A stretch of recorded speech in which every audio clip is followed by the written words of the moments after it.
Good afternoon, everybody. Wanted to share some things I've been contemplating this winter time. 3 things that have been coming through. Number 1 is fear.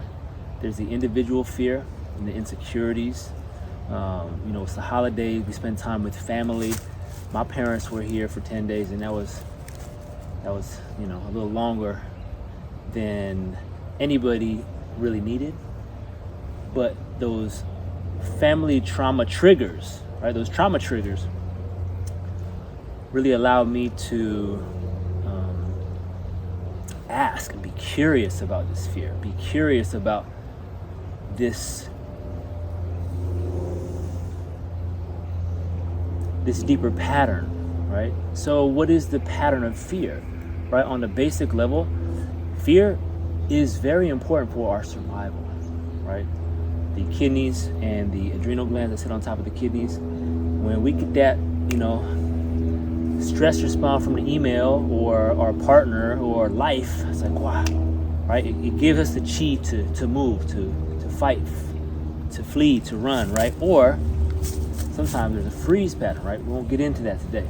But the point being is this adrenaline, right, is so important for getting us moving, right? Getting us out of that, away from the tiger and into a place of calm. Now, what happens in society is we don't know how to turn the dial off, right? Our adrenals are just constantly being fired from all the social media. And if you didn't know, there's a war happening on the planet right now, right? And so there's that collective fear, right? Which, moving to my second point about fear is, if you're sensitive like me, there's your own fear, right?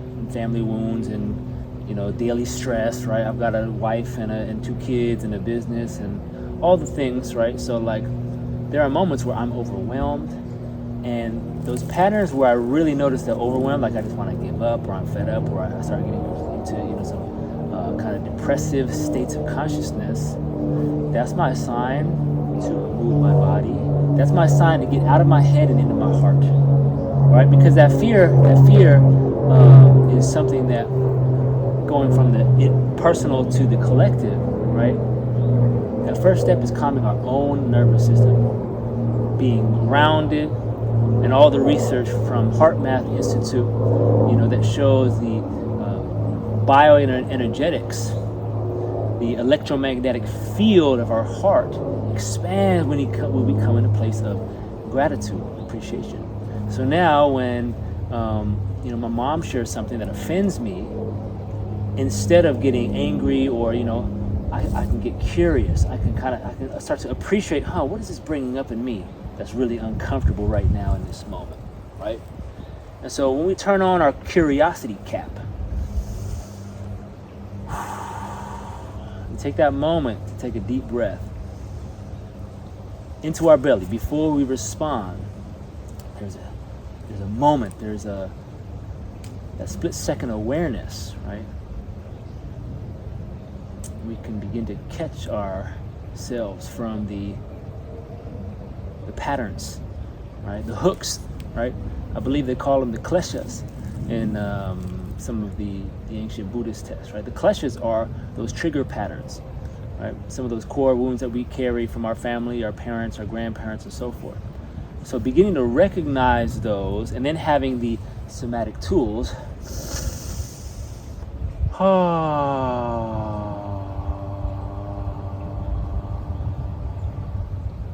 relax. Take a deep breath with me now. With a little sound through the nose. Fill the lungs. As you exhale, relax your shoulders. Make a little sound. Feel the energy start to flow down into the belly, into the legs. Do that 3 more times. Inhale.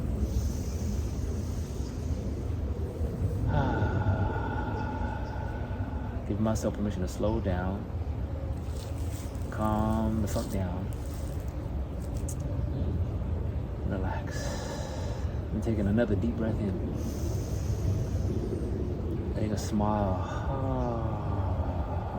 Inner smile melt down to the heart, down into the kidneys, the back, low back area. Hello. You can relax, kidneys. There's no need to fight in this moment.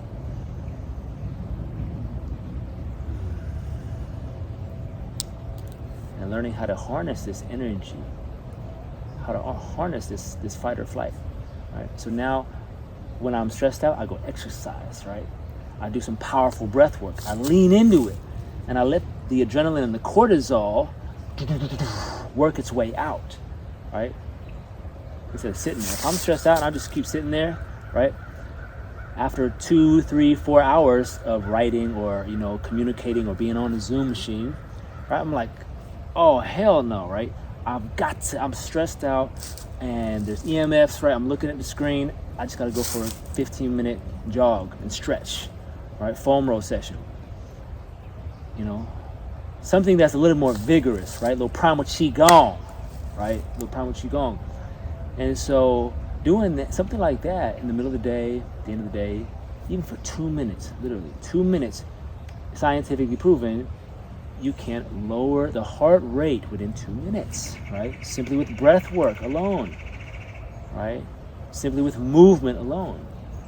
So these are our superpowers, these somatic skills.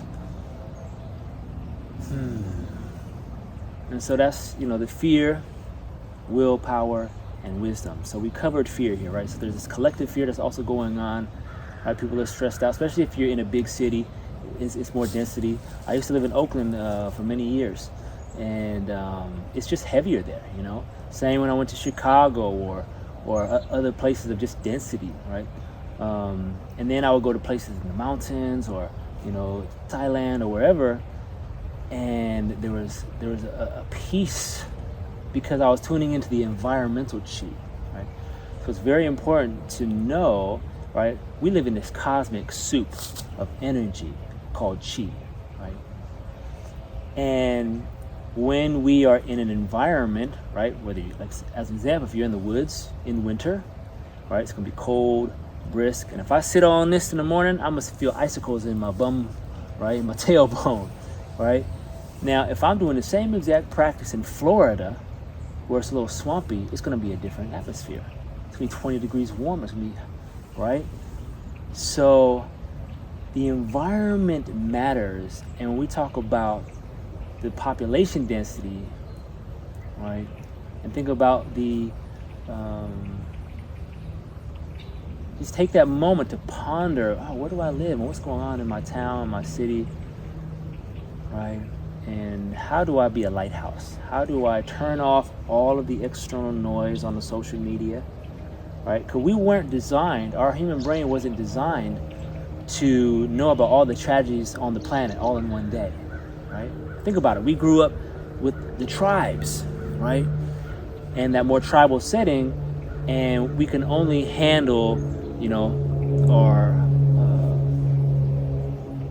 kids, our partners, parents, grandparents, aunties, uncles, right? We weren't designed to take in all this information, right? It's just information overload. And then what happens, all right, pay attention. What happens is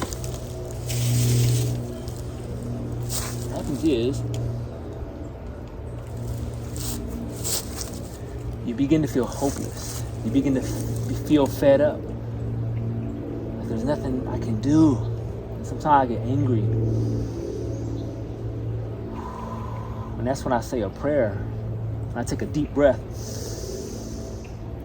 God, call to you, bring support. There's some fear in me in this moment. Give me the courage to see this fear and to not act from this fear, to be curious so that I can heal this fear from within and not project it outwardly. And God, Great Spirit, help me to rest with the earth, move with the seasons and the rhythms of Mother Earth and the waters, and calling in the waters to flow, to heal the fear, the shock, the trauma in our nervous systems. Take a deep breath in. Now. 3 more together. Like a wave. 2 more with the inner smile.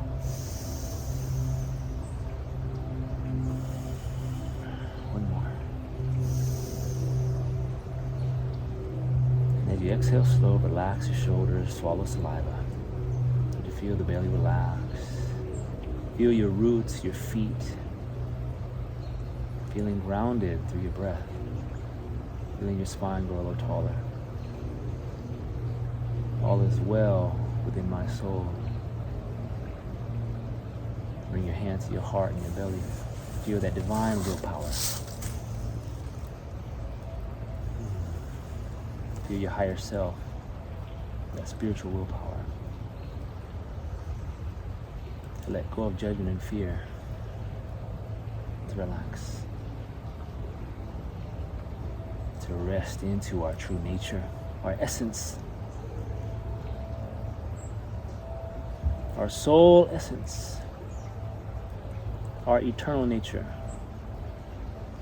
We give thanks for this body, this breath, this ego. But I am not my ego. An ego is a part of me. I am a soul in my body. And I give thanks to the earth, the water, the sun, the air, and the cosmos. Thank you for the wisdom to slow down and be patient with myself and others before I judge or ridicule them. Help me pause. Tune into compassion and patience with my daughter, my wife, with our daughters, our sons, our husbands, our wives, our parents, our grandparents and great-grandparents. We have patience with one another. And truly listen, put our guard down, have a spot of tea together. So it's this trinity: fear, willpower, wisdom. Now as we've taken just these few minutes to breathe and ask for that patience, that permission to slow down is here now. We can operate from a place of inner knowing, trusting the process. Check the old notepad here, see if there's anything else to share about. Okay, we got it. So, all right, let's do a little recap. All right, here we go. When you're in fear, first be curious. All right, calm your nervous system first through 2 to 5 minutes of qigong, breath work. Right, some somatic practice. Right. Then become aware of the collective. Right. Notice if I've been around a lot of stressed out, kind of fearful, scarcity-minded people. Right. Or you've just been hanging out with your mom too long, or your dad, right, or your old Uncle Frank, right? You're like, yeah, right. So remember that, right? Because we are energetic beings, we are sensitive beings. We can pick up. Actually, we not only can we, but we do naturally. There's an osmosis. So when we take our power back and relax our nervous system, it's like this, like a wave, right? It'll ripple out 3 to 5 feet around you, and now people start to tune in to your heart radiance and chilled out vibe. They're like, oh, this is cool. I don't need to stress out. And I can see the biggest difference when with my daughter. When I'm chilled out, man, my daughter is pretty chilled out. If I'm not, she's responding to this subtle frustration inside. And then of course I see it play out with her and my lovely wife, who is, for good reason, there's some righteous cheek, because our daughter is a bold, crazy little mother of love. And so, I can see the frustration building for my wife. I'm like, honey, I love you, right? Like, you deserve to go exercise, right? You deserve to calm and clear the funk of our daughter, you know what I'm saying? And so, I got to tell myself that all the time. To just remember that compassion before harshness, right? Or one, my brother Mike Bledsoe, he said, tenderness before toughness. Tenderness before toughness. I really like that. Yeah. So that's the medicine for today. And let me know in the comments. Let me know what's alive in your world. How was that short breathing practice? What did you notice? Excited to hear how y'all are doing. Okay. That's it for now. I love you. I'll see you later. Peace out.